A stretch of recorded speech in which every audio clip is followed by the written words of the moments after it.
I spent about 2 decades working in security. During that time, I worked many different types of security in many different locations. The one that matters for this story was time spent in the Rental Housing Tribunal in a major city as a kind of bailiff. For those not knowing what that is, think a courtroom in a major city anyway. In a smaller town, it'll probably be an event room in a hotel or community center, as you'd see on TV, but with less formality and an adjudicator instead of a judge. They functionally are the same thing to landlords and tenants, but they definitely aren't the same thing. This place exclusively deals with landlord and tenant disputes and is the only place to resolve landlord and tenant disputes. Note that I wasn't a bailiff and it wasn't a court, but these terms mostly accurately describe the situation and my place in it. For 2 years, I worked at the Rental Housing Tribunal. It was early in my time in security. I was 18, 20-ish. Being as it was a major city, the sheer number of cases I sat through was beyond my ability to count. I saw everything there was to see. Noon is capable of surprising me with a story because I've seen them all in detail. As a side duty of mine was to ensure all parties had copies of all evidence being presented.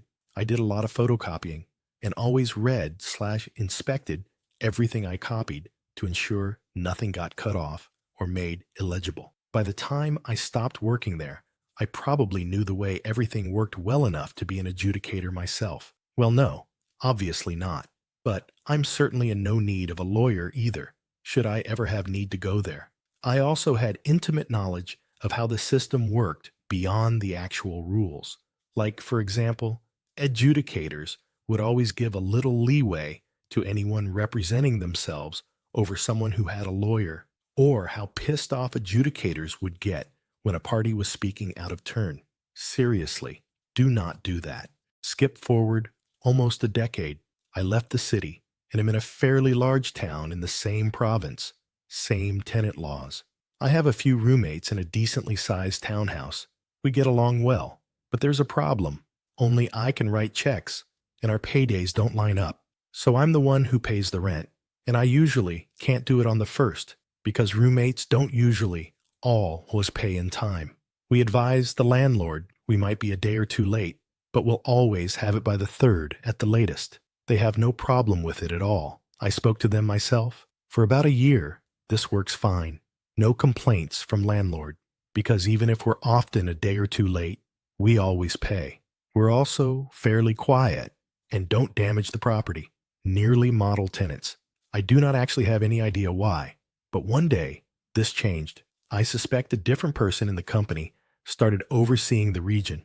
One day, suddenly we got a summons to the Rental Housing Tribunal, hereafter to be referred to as RHT, on the 2nd of the month for failure to pay rent. This doesn't actually lead to a case because we paid the same day, but now we have to pay the application fee the landlord paid in order to serve the summons.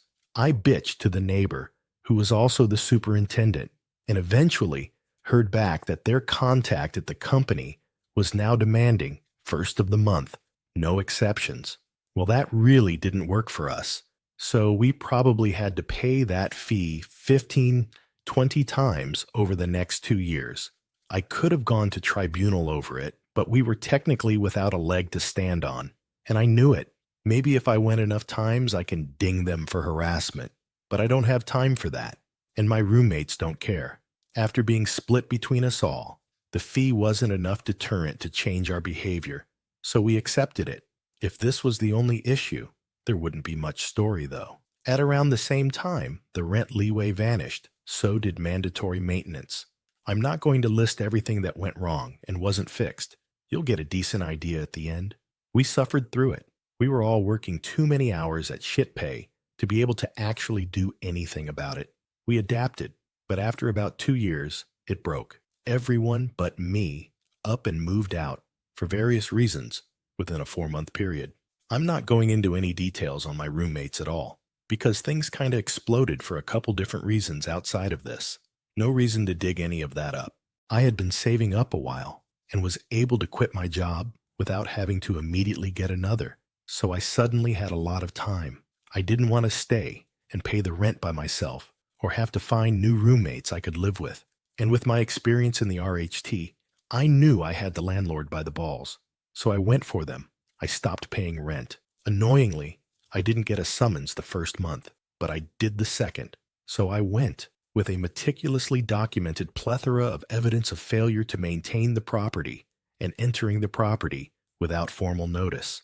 I had a copy for the landlord and a copy for the adjudicator. I know from experience that technically you're supposed to give the other party the evidence before the tribunal. But I also knew about that leeway an adjudicator gives to those who represent themselves. So I didn't give the landlord the evidence until our case came up. 100% total ambush. They argued they were ambushed, but the adjudicator just dismissed the case, dressed me down a little, and told me to file my own summons, as I should have done. This was the petty revenge. The landlord and lawyer drove 3 hours to get there, for nothing, worse than nothing. I filed my own summons, and the big day shows up. It's been about 4 months of me not paying rent at this point. I'm prepared to, if I lose, but I don't think I'm going to lose. The whole thing could not have gone better. I had 20, 30 pages of evidence and 20-odd photographs. They had nothing. They had no actual defense for our water heater being out for 6 months, or us not having a fridge for a year, just to mention 2 severe issues. Their entire defense rested on us being late for rent, which actually worked against them. Once that led to the adjudicator learning how many times we'd paid the application fee and lies that had no evidence to support them. They even talked over me a few times, and I saw in his eyes the one time I opened my mouth to protest during their turn to speak, but forced myself to shut up with every gram of willpower I had. So only a squeak came out. The adjudicator respected me. He had no respect for the landlord. I had won on every possible front. The only question was how much. It was more than I'd ever seen. I got 9 months of free rent, and the landlord was ordered to have everything fixed before the next month was over, or I'd get more. I gave notice I was leaving at the end of the 8th month and left at the end of the 9th. Because the landlord had never renewed the lease, I didn't have to give him the 3-month notice the lease specified. If you want a figure to put to it, I basically got a $13,000 judgment in my favor, adjusted for inflation and rounded. I also made the landlord and lawyer drive 3 hours twice, only to lose. The landlord's face was so red, at the end I thought he'd have a heart attack. He didn't, though. Bye, Mark. Edit to clarify a few things based on questions. I also want to add, for those good landlords out there, I do feel you. My time in the RHT was eye-opening. For every bad landlord, there are 10 bad tenants, easily. There's a massive debate of debates to have over the whole thing. I'll only say that I do sympathize with the good landlords out there. I'm not trying to paint all landlords as terrible. This is the only landlord I've ever had that was so useless. I've revised my estimate of the ratio based on a little research and some comments from 30 tenants per landlord to 10. I'm probably still wrong, but the sheer number disparity between landlords and tenants effectively requires there be more bad tenants than bad landlords, simply because there are so many more tenants than landlords. I'm going to leave it at that and just beg you not to rip me apart from either side. I'm intimately aware of the problems both good landlords and good tenants face, and my sympathy goes out to both sides.